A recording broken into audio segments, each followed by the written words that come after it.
You may be wondering why I'm showing you this. Basically, I got this very cheap. That's why I'm showing it to you. Alright, I got it from a company called B&M, which is in the UK, and they sell budget stuff, or basically, knockdown price crap.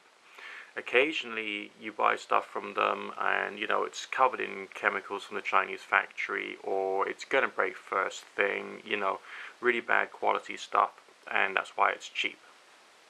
This was not of the covered in Chinese chemical classification, nor has it broken.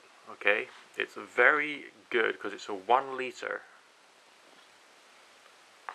food flask, and it's not done with foam, it's done with proper vacuum and glass, so the body insulates perfectly, or as good as perfectly as you can get, and you can use it for your thermal cooking. That's what I've bought it for, that's what I'm going to use it for. Priced £3.99. Okay, so very, you could probably afford it if you get my drift. All right. Have I used it for thermal cooking? Yes. I've used it for rice with red split peas and rice with green lentils. With green lentils, I think you probably need to do a bit of extra boiling. What you do is you fill it full of boiling water to preheat the container. All right.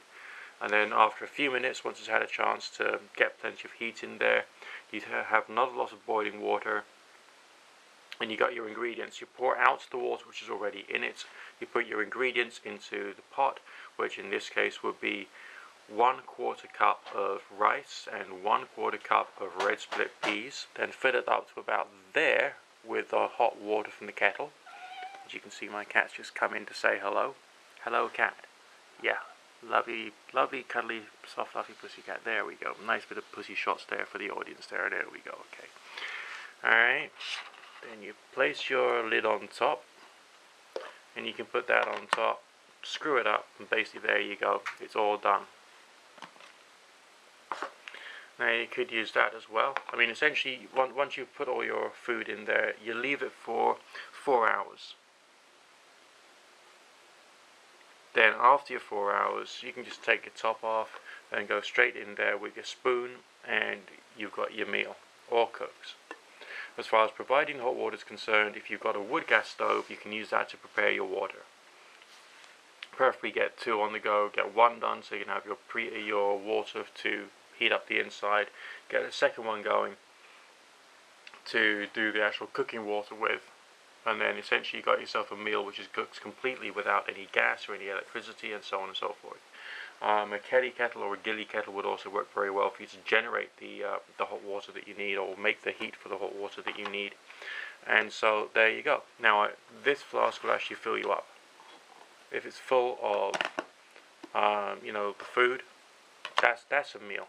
That is a meal in itself, in its own little container.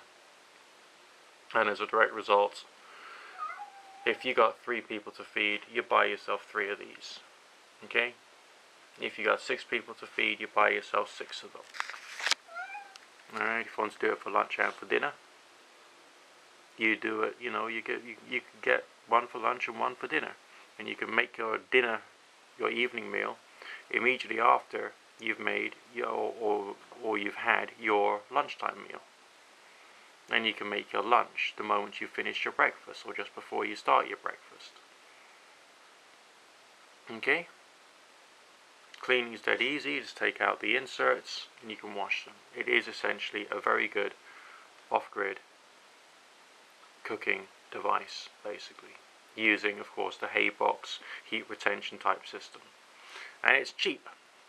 That's why I'm telling it to you. Anyone can use it. Now, as far as doing things like carrots, onions, cabbage, you need to get those very thinly sliced and put inside. Okay, you'll definitely need to have the flask preheated,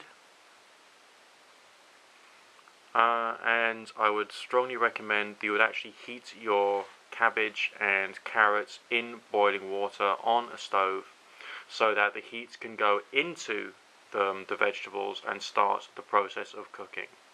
So in that respect, it'll take a little longer. You need about 30 seconds, maybe about an extra minute of a rapid boil on a camping gas stove, or if you're still on electric, get an induction hob, just a single freestanding induction hob, and use a ferrous-based non-stick saucepan, and you'll be able to do your 30 seconds worth of power very quickly and easily.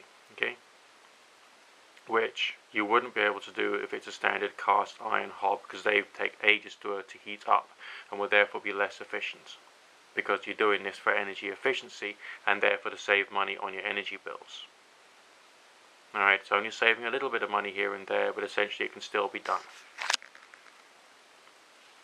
You need to be creative with this.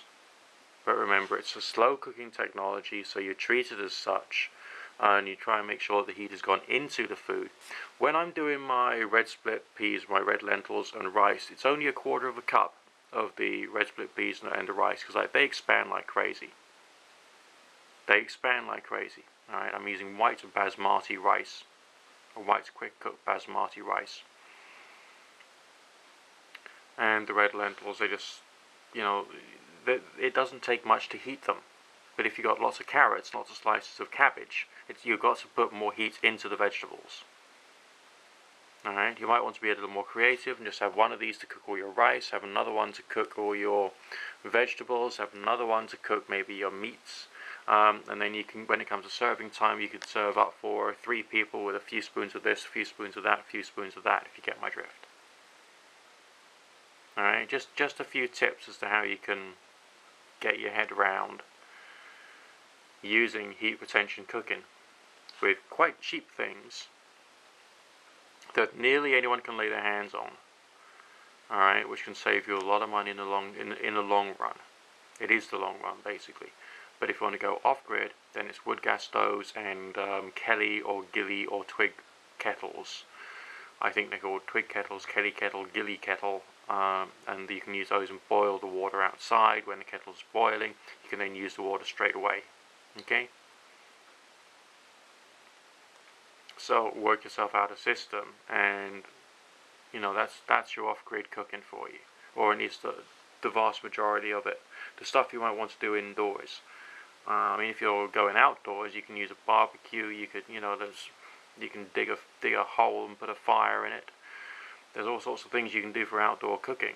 But for indoor heat retention cooking, what you need to do is maybe boil the water outside and then bring it in. Okay? Just a few ideas for you.